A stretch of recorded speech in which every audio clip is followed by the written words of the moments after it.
10 ዓመት በትዕግስት ጠብቄው 10 ዓመት ሌላ ሳላይ ሌላ ሳልመኝ አፍቅሬው ዛሬ ልጁን ይዤ 10 ዓመት ያህል ታግሰናል።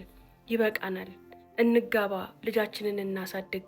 በማህፀኔ ያንተን ልጅ ይዣለሁ፣ አሁን አግባኝ፣ መጠበቁም ይበቃኛል ብለው በጣም ያፈቅረኛል ብዬ የማስበው ሰው፣ እኔም ከምንም በላይ የማፈቅረው ሰው የፈለግሽውን ጠይቂኝ፣ የፈለግሽውን ላርግልሽ፣ ህይወትሽን ኑሪ፣ መንገድሽን ሂጂ፣ ለቅቄሻለሁ። ከዛ ይልቅ በህይወትሽ ውስጥ የምትፈልጊውን ማንኛውንም ነገር ላርግልሽ፣ ማንኛውንም ነገር ጠይቂኝ አለኝ። ሀውለት በቃ ይሄን ንግግር ከሱ ስሰማ በድን ነው የሆንኩት።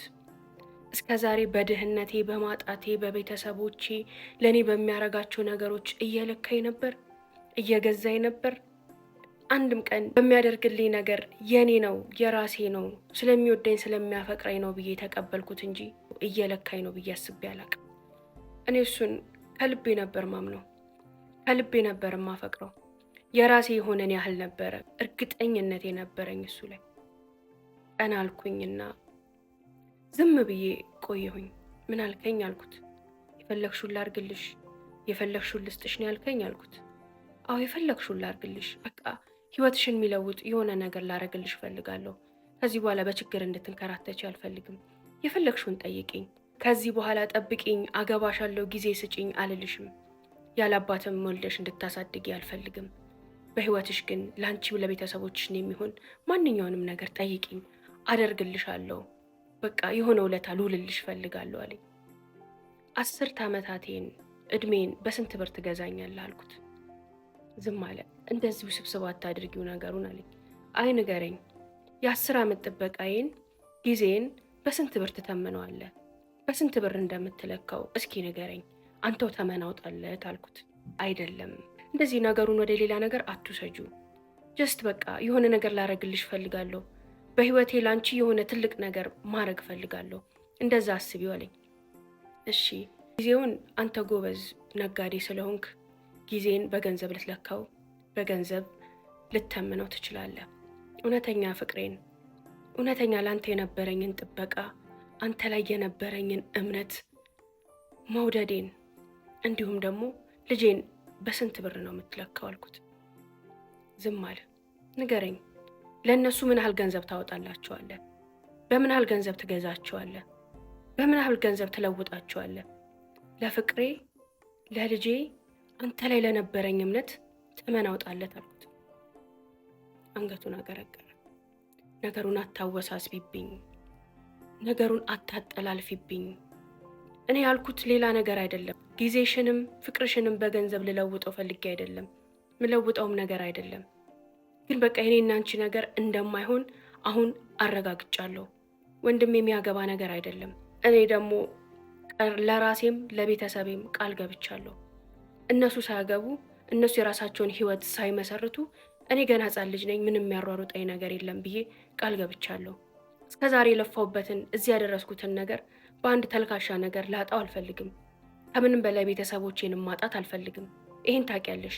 ቤተሰብ ያልተስማማበት ትዳር ደግሞ ትዳር አይደለም። ስለዚህ በቃ አንቺ ጥሩ ሰው ነሽ፣ መልካም ሴት ነሽ። በህይወቴ ድጋሚ እንዳንቺ አይነት ሴት እንደማላገኝ እርግጠኛ እየሆንኩ ነው ካንቺ የምለየው። እንዳንቺ አይነት ሴት ድጋሚ ብፈጠር እንኳን እንደማላገኝ አምናለሁ። አንቺን ያገኘ ሰው እድለኛ ነው። ግን በቃ ተረጂኝ።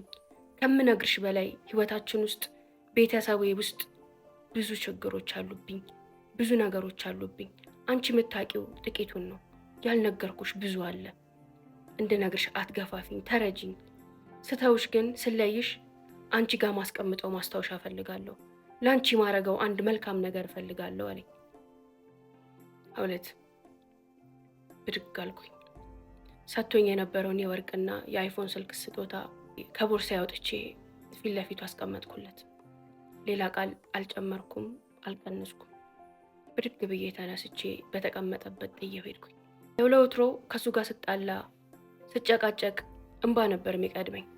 በጣም አለቅስ ነበር። ከማልቀሴ ብዛት 2 ቀን 3 ቀን እታመም ነበር።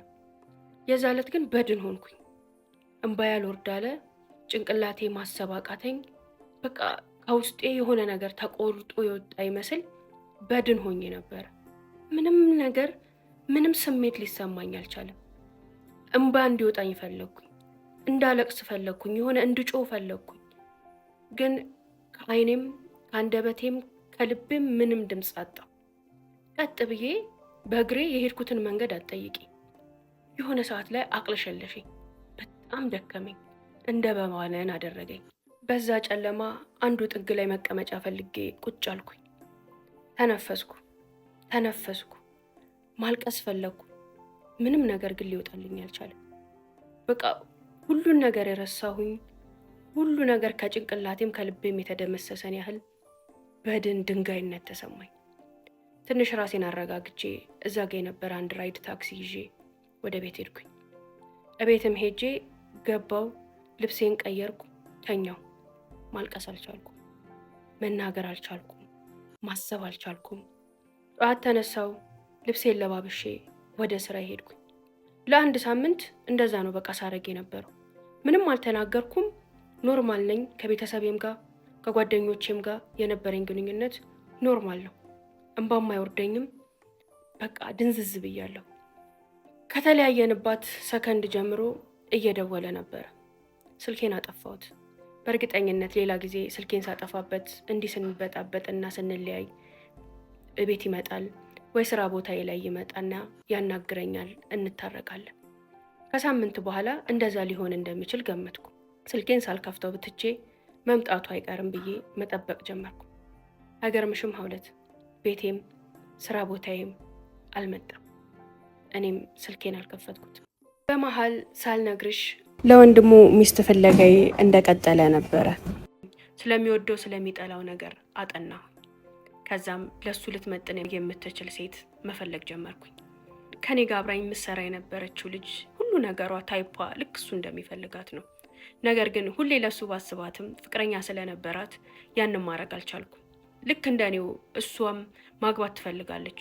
ፍቅረኛዋ ግን በሰበብ አስባብ ሊያገባት ፈቃደኛ ሳይሆን ለ4 ዓመታት በፍቅር ቆይተዋል። አሁን 4ኛ ዓመታቸው ላይ በቃኝ፣ ከዚህ በኋላ አልጠብቅም፣ ትዳር ከሆነ ትዳር ነው፣ ካልሆነ ወግድ አለችው። እሱም ሲያንገራግር መታነገረችኝ። አሁን በቃ የመጨረሻዬ ነው፣ ከዚህ በላይ ማጉላላትም አልፈልግም፣ ይህን ሰው አልፈልግም ብዬዋለሁ አለችኝ። ባልተለመደ ሁኔታ ለ15 ቀናት ያህል በዚሁ ጉዳይ ተዘጋጉ። ፍቅረኛዋ ገፍቶ ሊመጣ አልቻለም። እሷም በቃኝ አለች። እኔም በደንብ ገፋፋዋት። ይብቃሽ፣ ካልመጣ ተይው ብዬ ሞራል ሰጠኋት እንድትተወው፣ ጊዜዋን እድሜዋን እንዳታባክን። እኔም 10 ዓመታቶችን ያለ አግባብ እንዳባከንኩኝና አሁን እንደሚቆጨኝ፣ ዙሪያ ላይ ሲፈልጉ የነበሩኝ ሰዎች ዛሬ ማንም እንደሌለና ሁሉ ነገር እንዳለፈብኝ ነግሬ አበረታታኋት። ከ15 ቀን አልፎ የነሱ ጸብ ወር ሲሞላው በቃ ይሄን ሰውዬ አውሪው ብዬ የፍቅረኛዬን ወንድም እንድታወራው ማግባባት ጀመርኩኝ። በወቅቱ በቀጥታ ስልኳ ከሱ ጋር ማውራት አልፈለገችም። በምክንያቱም በፍቅረኛዋ ፍጹም ተስፋ አልቆረጠችም። ድንገት ቢመለስና ደግሞ ብንታረቅ እሺ ቢለኝ ይህን ነገር ስልኬ ላይ ካገኘ ይታዘበኛል፣ ይጠላኛል ስትለኝ አዲስ ሲም አውጥተን እናወራው ጀመር። እኔ በደንብ ስላጠናሁት ፍላጎቱን፣ የሚወደውን የሚጠላውን ነገር ስለማቅ ለሚላት ነገር ሁሉ እንዲበዩ፣ እንደዚህ መልሽለት፣ እንዲያድርጊለት እያልኩኝ አብረን እናወራው ጀመር። ከየትኞቹም ካስተዋወቅኩት ሴት በላይ እዚህ ሴት ላይ ፍላጎት ያሳደረ ይመስለኛል። በደንብ ያወራት፣ መልስ ይሰጣት፣ መልሶ መላልሶ ቴክስት ያደርግላት ጀመር። አንዳንዴ ስልኩ እኔ ጋር እንዲሆን ታደርጋለች። እኔ ምን እንደምለው ስለማላቅ ራስሽ አውሪው እያለች ስልኩን ለእኔ እየሰጠችኝ የራሷን ስልክ ይዛ ትሄዳለች። ማታ ላይና እሷ ጋር አብረን በማንሆንበት ሰዓት ለሚልካቸው መልእክቶች ሁሉ እኔ መልስ ሰጥ ጀመር፣ እሷን እየሆንኩኝ። ከፍቅረኛዋ ጋር በተጣሉ በ2ኛው ወር ነው በ3ኛው ወር አካባቢ ታረቁ። ከሱ ጋር ሲታረቁ ያን ሲም እኔ ጋር ተወቹ። ሲም ካርዱን ዘግቼ አስቀምጬው ነበር። ፍቅረኛዋ ሽማግሌ ሊልክና ሊያገባት ተስማምቶ አንድ ላይ ሆኑ። ለእሷ ሽማግሌ በተላከበት እሷ ልታገባ ቀን በተቆረጠበት ወቅት ላይ ነበረ እኔና ፍቅረኛዬ ለመጨረሻ ጊዜ የተለያየ ነው። ስልኬንም ዘግቼ ከሱ ጋርም ተለያይቼ ዝም ሲለኝ 15ኛው ቀን ላይ ያ ጓደኛዬና እኔ ወንድሙን እናወራበት የነበረውን ስልክ ከፈትኩት። ልክ ስከፍተው ማት መልእክቶችን አገኘው ከወንድሙ የተላከ ለዛይ ሴት። ያኔ ነበረ አንድ ነገር ብልጭ ያለልኝ። ለምን አላወራውም ይሄን ሰው ብዬ ማውራት ጀመርኩኝ ከሱ ጋር። ያኔ ነበር ሁሉንም ነገር ያቀድኩት ያሰብኩት። ወንድሙን አገባዋለሁ፣ እበቀለዋለሁ፣ እኔም ቆሜ አልቀርም፣ እሱም እንደቀለደብኝ አይቀርም ብዬ ወሰንኩኝ። ከወንድሙ ጋር በስልክ በጣም መግባባት ጀመር። ለወትሮው ሴት ለማውራት እንደ ተራራ ይከብደው የነበረው ሰውዬ በቀን 3 4 ይደውል፣ ቴክስት ያደርግ፣ በቴሌግራም እና በዋትሳፖችም እናወራ ጀመር። እያወራን ስንመጣ ፎቶሽን ላኪልኝ አለኝ። አይ ፎቶዬን እንኳን አልክልህም፣ ከተገናኘንም በአካል ነው የምንገናኘው አልኩት። ድንገት ፎቶዬን ወስዶ ለወንድሙ ቢያሳየው ምን ሊፈጠር እንደሚችል ገምቼ። ሀውለት ሚገርምሽ በዛው መሃል ልጁ ወረደብኝ። እኔ ምንም አልነካሁትም፣ ምንም አላደረኩትም። በራሱ ሰዓት ውርጃ ተከናወነ። በጣም ነበር ደስ ያለኝ። ማልቀስ ያልቻልኩት የነበረው እንባዬ የዛ ዕለት ከልጄ ጋር አብሮ ወረደ። ለልጄ ላልቅስ፣ ለፍቅሬ ላልቅስ አላቅም። በጣም ግን አለቀስኩኝ። ልክ እንደ ፔሬድ ሆኖ ነበረ የወረደው። ከዛ በኋላ ነው የተወሰነም ማሰብ ማሰላሰል የጀመርኩት። ሚገርምሽ ከወንድሙ ጋር በጣም እየተቀራረብን ስንመጣ ለሱ ምመች አይነት ሴት ለመሆን ራሴ ማዘጋጀት ጀመርኩኝ። ያንን ያደረግኩት ደግሞ ከሰውነት አቋሜ ጀምሮ ነው። እኔ በተፈጥሮዬ ቀጭን ነኝ። መወፈር ከፈለግኩ ግን በቀላሉ ወፍራለሁ። ምግብ ያወፍረኛል። ቁርስ፣ ምሳ፣ እራት በቋሚነት ጠግቤ ከበላው በሳምንትና በ15 ቀን ውስጥ በደንብ ወፍራለሁ። ከውርጃው በኋላ ለ1 ሳምንት ያህል ስራ ቦታ አስፈቅጄ እቤት ተኝቼ ነበር። ወደ ስራ ስመለስ ጨምሬ ነበር። ራሴን መስታወት ላይ ሳየው ወደድኳት። ሙሉ ለሙሉ ተቀይሬያለሁ ስልሽ ለወትሮም ቀይ ነኝ። እቤት ስለተቀመጥኩኝ ነው መሰለኝ በጣም ቀላው። እንዲሁም ደግሞ ወፈርኩኝ። አዎ ወንድሙ የሚወዳትን አይነት ሴት መስያለሁ ብዬ ለራሴ ፈገግ አልኩኝ። ወንድሙ በስልክ አላስቀምጣለኝ። እኔም ምንም ወደኋላ አላልኩም። በደንብ አወራው ጀመር። እንደዚህ እያልን ለመገናኘት ቀን ቆረጥን። ያኔም ለመገናኘት ቀን ስንቆርጥ 1 ቀን ነው ማገኘክ፣ ከዛ በኋላ ከተመቸውክ ከወደድከኝ ምንም አይነት ጊዜ ማባከን አልፈልግም፣ ወደ ትዳር ብቻ ነው መግባት ምፈልገው አልኩት። እሱም በጣም ደስተኛ ነኝ፣ እኔም ትዳርና ምፈልገው አለኝ። ሀውለት እሱን ላገኝ ሄድኩኝ። ዕለት እንዴት እንደሆንኩኝ እኔ ነኝ የማውቀው። አለባበሴን እሱ እንደሚፈልገው አስተካከልኩኝ። ቀሚሴን ገዝቼ ቀሚሴን ለበስኩኝ። በተቻለ መጠን እሱ እንደሚፈልገው አደረኩት። የቀጠረኝ በጣም ትልቅ ሆቴል ነበር። እረ ይሄ በጣም ትልቅ ሆቴል ነው፣ ቀለል ያለ ቦታ አድርግልኝ አልኩት። ተናንሼ ራሴን ሆኜ ነው የቀረብኩት። ስቆ እሺ ያለኝ። ለእኔም ለሱም የሚመጥን መካከለኛ ካፌ ላይ ተገናኘን። ሳየው ደነገጥኩ። ብዙ ነገሩ ፍቅረኛዬን ነው የሚመስለው። ከመተለቁ ውጪ መልኩ ኮፒ ናቸው። አንድ አይነት ከፍቅረኛዬ ጋር አገኘሁት፣ አወራሁት። እንደወደደኝ እንደተቀበለኝ ያስታውቅ ነበር። እኔ ስለሱ ብዙ ነገር ስላጠናው ሁሉም ነገር እሱ እንደሚፈልገው ነበር። ብዙ አላወራም፣ አዳምጠዋለሁ። በጣም ተረጋግቻለሁ። ለነገሩ ለሱም ብዬ ሳይሆን ያሳለፍኩት መከራና ስቃይ ዝም አስብሎኛል። የማውራት፣ የመናገር፣ የመሳቅ፣ የመጫወት ኢነርጂ የለኝም። እስካሁን ድረስ አልቅሼም ተናግሬም ተቆጥቼም ውስጤ ላይ ያለው ሐዘንና ቁጣ ፍቅሬም አልወጣልኝም። ዝም ብያለሁ። ሁኔታው ሁሉ በድን አድርጎኛል።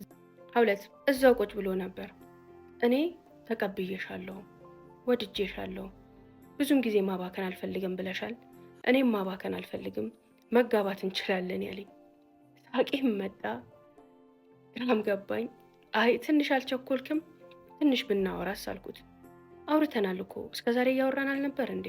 በመሀል ግን ለምንድን ነው ስልክሽን አጥፍተሽ የጠፋሽው አለኝ። አልኩኝ። ትዝ ሲለኝ ለካ ጓደኛዬ ስታወራው የነበረችው ከፍቅረኛዋ ጋር ስትታረቅ ስልኩን አጥፍተን ጠፍተን ነበር። ወዲያው ትዝ አለኝና አይ ትንሽ ቤተሰብ ችግር ውስጥ ገብቶ ነበር ለዛ ነው አልኩት። የምን ችግር አለኝ። የተወሰነ እናቴን አሞብኝ ነበር፣ ያው እሷን በማሳከም እሷን ትሪት በማድረግ ትንሽ ተጨናንቄ ነበር አልኩት። አሁን እንዴት ናቸው ምናምን ሲለኝ አይ በጣም ደህና ናት፣ ምንም አትልም፣ ተሽሏታል፣ ያው ሕክምናውን እየወሰደች ነው አልኩት። ሰፈርሽ የት ነው አለኝ። ነገርኩት። እናትሽ ይሰራሉ ምናምን ብሎ ስለ ቤተሰብ ጠየቀኝ። በግልጽ ነገርኩት። እናቴ አሰራም፣ የድሃ ልጅ ነኝ። እኔ እዚህ ቦታ ላይ ተቀጥሬ እየሰራው ነው ማስተዳድራቸው። በህይወቴ የምመኘው ነገር ለእናቴ ቤት መስራት፣ ቤት መግዛት ነው። እስካሁንም ቆሜ የቀረሁት ለእሷ ቤት እሰራለሁ ብዬ ነው አልኩት።